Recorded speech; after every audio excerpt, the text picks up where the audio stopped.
महायुद्ध समाप्त हो चुका था। जगत को त्रास देने वाला रावण अपने कुटुंब सहित नष्ट हो चुका था।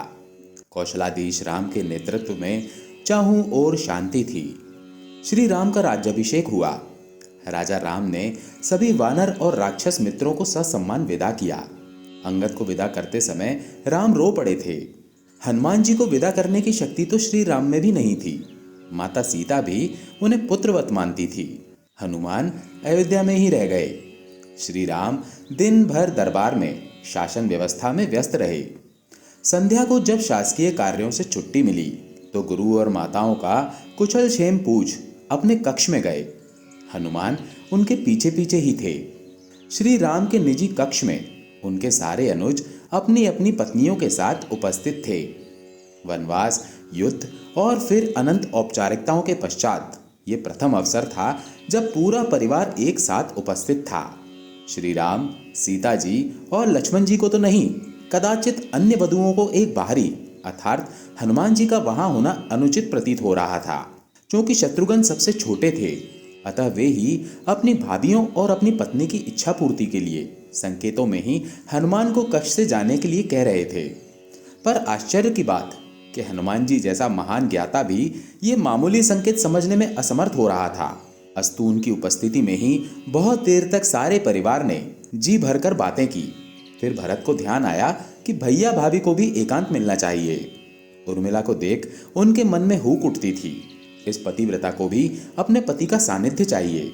अतः उन्होंने श्री राम से आज्ञा ली और सबको जाकर विश्राम करने की सलाह दी। सब उठे और राम जानकी का चरण स्पर्श कर जाने को हुए, परंतु हनुमान जी वहीं बैठे रहे। उन्हें देख अन्य सभी उनके उठने की प्रतीक्षा करने लगे कि सब साथ साथ ही बाहर निकलें। राम जी ने मुस्कुराते हुए हनुमान जी से पूछा, वीर तुम भी जाओ, तनिक विश्राम कर लो। हनुमान जी बोले, प्रभु आप सम्मुख हैं, इससे अधिक विश्रामदायक भला कुछ हो सकता है? मैं तो आपको छोड़कर नहीं जाने वाला। शत्रुघ्न तनिक क्रोध से बोले, परंतु भैया को विश्राम की आवश्यकता है कपेश्वर, उन्हें एकांत चाहिए। हनुमान जी बड़े भोलेपन से बोले, हाँ तो मैं कौन सा प्रभु के विश्राम में बाधा डालता हूँ, मैं तो यहाँ पैताने बैठा हूँ। शत्रुघ्न फिर बोले, आपने कदाचित सुना नहीं, भैया को एकांत की आवश्यकता है। हनुमान जी ने कहा, पर माता सीता तो यहीं है, वे भी तो नहीं जा रही, फिर मुझे ही क्यों निकालना चाहते हैं आप? शत्रुघ्न बोले, भैया को भाभी के एकांत में भी साथ रहने का अधिकार प्राप्त है। क्या उनके माथे पर आपको सिंदूर नहीं दिखता? हनुमान जी आश्चर्यचकित रह गए।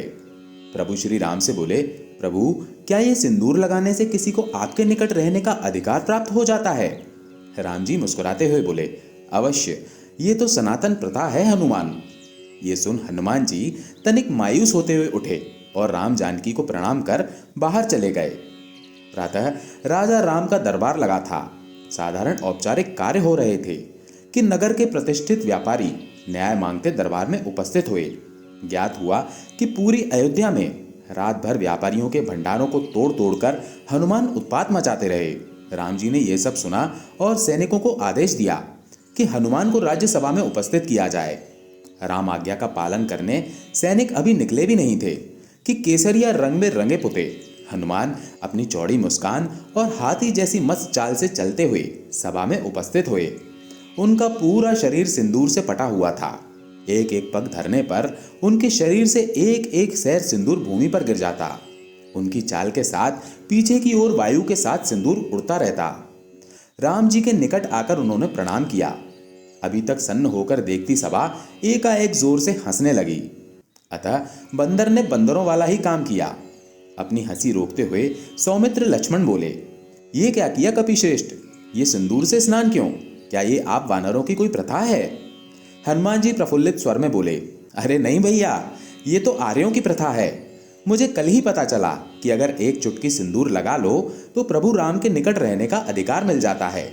मैंने तो सारी अयोध्या का सिंदूर लगा लिया। क्यों प्रभु, अब तो कोई मुझे आपसे दूर नहीं कर पाएगा ना? सारी सभा हंस रही थी और भरत हाथ जोड़े अश्रु बहा रहे थे। ये देख शत्रुघ्न बोले, भैया सब हंस रहे हैं और आप रो रहे हैं, क्या हुआ? भरत स्वयं को संभालते हुए बोले, अनुज तुम देख नहीं रहे, वानरों का एक श्रेष्ठ नेता, वनराज का सबसे विद्वान मंत्री, कदाचित संपूर्ण मानव जाति का सर्वश्रेष्ठ वीर, सभी सिद्धियों, सभी निधियों का स्वामी, वेद पारंगत, शास्त्र मर्मज्ञ, ये कपिश्रेष्ठ अपना सारा गर्व, सारा ज्ञान भूल कैसे राम भक्ति में लीन है। श्री राम की निकटता प्राप्त करने की कैसी उत्कंठ इच्छा, जो ये स्वयं को भूल चुका है। ऐसी भक्ति का वरदान कदाचित ब्रह्मा भी किसी को न दे पाए। मुझ भरत को राम जी का अनुज मान भले कोई याद कर ले, पर इस भक्त शिरोमणि हनुमान को संसार कभी नहीं भूल पाएगा। हनुमान को बारंबार प्रणाम। दोस्तों, अगर आपको ये प्रसंग पसंद आया हो तो कमेंट में जय श्री राम, जय हनुमान अवश्य लिखें। धन्यवाद।